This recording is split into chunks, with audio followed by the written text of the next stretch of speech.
The full trailer for Alien Romulus is out, and it's definitely bringing the scares back to space. If you are watching through your fingers amidst all the callbacks and references, we've got you.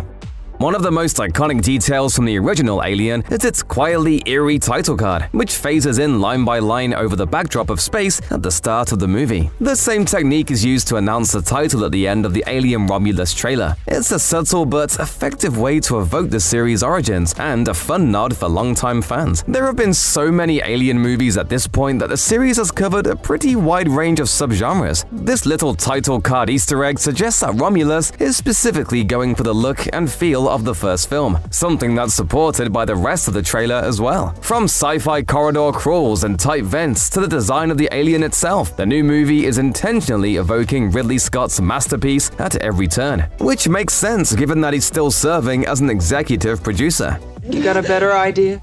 The Alien Romulus trailer also has some shots that directly evoke moments from the franchise's past. In particular, the final shot of the trailer, in which the xenomorph is shown advancing with its second mouth on one of the human characters, looks just like the iconic shot that was used for the poster for Alien 3. The lighting, the slow encroachment, the framing, it all feels very intentional. There are more similarities in the corridor shots, which evoke the Nostromo from the original Alien. There's a sense of vacancy in these shots, a creepy openness that, combined with the aggressive lighting, raises the viewer's internal alarm. It's the potential of what you can't see that makes the trailer so spine-chilling, just as it was in the original film. If the finished version holds true to these ideas, Alien Romulus could be one of the franchise's better installments.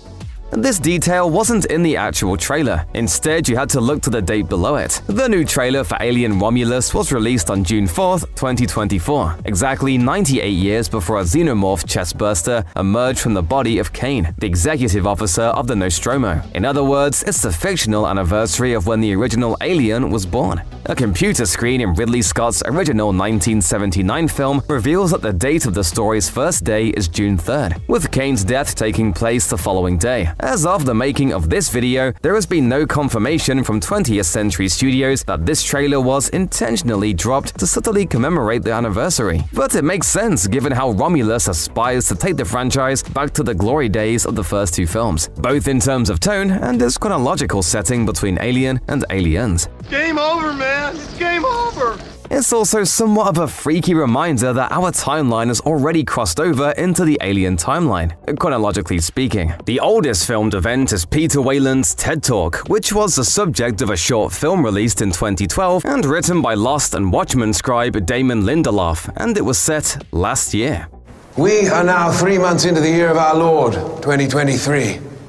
The new Alien Romulus trailer is generating some good buzz. Some might say it'll blow you away, but it does seem to give away one main character's death. An as-yet unnamed member of the Romulus crew, played by Eileen Wu, bears the brunt of the terror in this relatively brief trailer, with 3 separate sequences clearly telegraphing her imminent demise. In a scene that was also in the teaser trailer, Wu's crew member is suddenly ambushed by a jumping Stage 1 xenomorph, also known as a facehugger. Though she apparently survives this encounter, another skin-crawling sequence shows her trying to identify something moving inside of her body, which longtime Alien fans can surely guess will lead to the next stage of the xenomorph life cycle, the chestburster.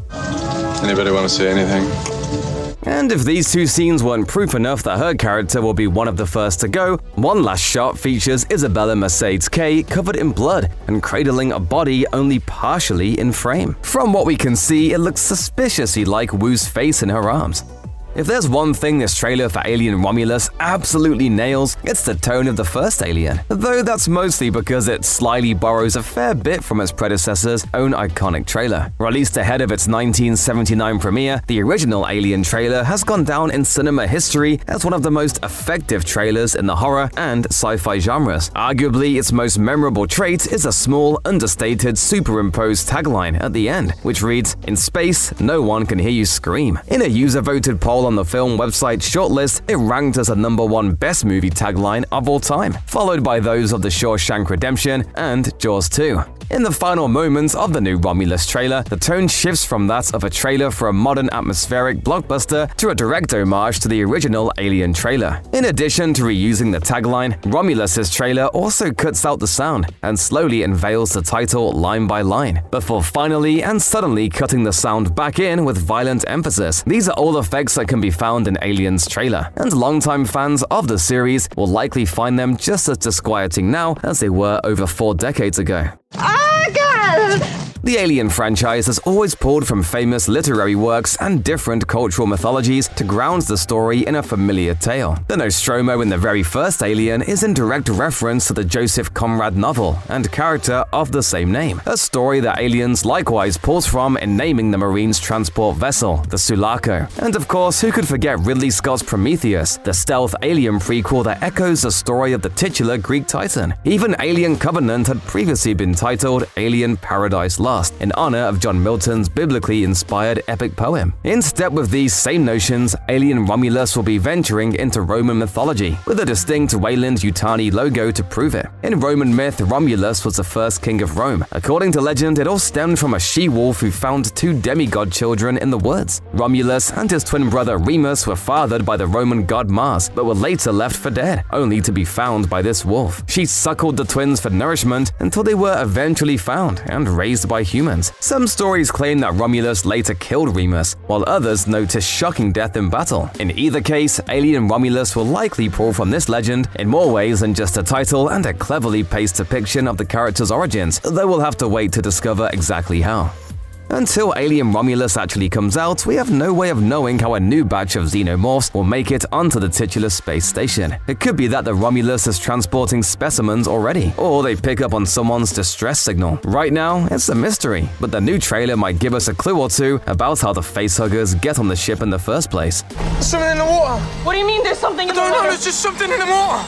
Near the end of the trailer, as the music fades to nothing and the eerie sounds of silence wash over us, we get glimpses of what is to come. One shot in particular, which features an asteroid of some kind making its way onto the ship, plowing straight through the energy field. Could it be that this is what initially triggers the horrors the Romulus crew experience throughout the picture? If the Romulus crew don't land on LV-426 themselves, there must be another way the ship is invaded. While it's unlikely that a full-grown xenomorph is hiding within this meteorite, it's possible that it could house a batch of eggs, or maybe even some facehuggers, ready to take over yet another band of unsuspecting space explorers. At this point, all we have is speculation, but given all the alien isolation vibes we get here, it's very possible that the threat would come from this great beyond. A common thread throughout every Alien installment is the inclusion of android characters, often called synthetics. In the original film, Ian Holmes Ash was secretly an android and became an antagonistic force to the Nostromo crew, willing to sacrifice their lives for the sake of his Wayland-Yutani mission. In Aliens, Lance Henriksen plays Bishop, another synthetic who turns out to be more admirable than his predecessor. Bishop, you did okay. I did. Oh yeah. Of course, there's also Michael Fassbender's David from Prometheus and Alien Covenant, who turned out more like Ash than Bishop. But Alien Romulus is taking an entirely new approach with their synthetic. David Johnson's Andy, who has a more personal connection to the leading lady, Rain Carradine. Kaylee Spaney, who plays Rain, told Entertainment Weekly she loves him like her brother, but there are difficulties growing up with the synthetic, and some of the challenges that she faces during the film are related. Given the film's Romulus subtitle, we should expect that these two will undergo some truly dramatic personal challenges, which may even result in the death of one or the other. Still, what makes Alien Romulus's take on the synthetic concept unique is the familial bond seemingly forged between Rain and Andy, something that will be exciting to explore come August. A distinct feature of the xenomorphs and their other forms throughout the alien world is their unique blood, which is acidic and can even cut through metal. These are your words, and has concentrated acid for blood. That's right. We see this throughout the trailer as the acid blood leaks through the Romulus's piping. But the biggest moment is when we see one of our protagonists floating through the ship's wreckage with a weapon at the ready, all while dodging liquid drifting midair. Could it be that this is the acidic blood of a fallen xenomorph or facehugger? If so, then the danger is greater than we realized. Given how true to form this Alien installment looks already, taking one of the deadliest concepts in the whole series and fleshing it out into something even more dangerous is an exciting prospect. We can't wait to see how this one turns out when it hits theaters August 16th.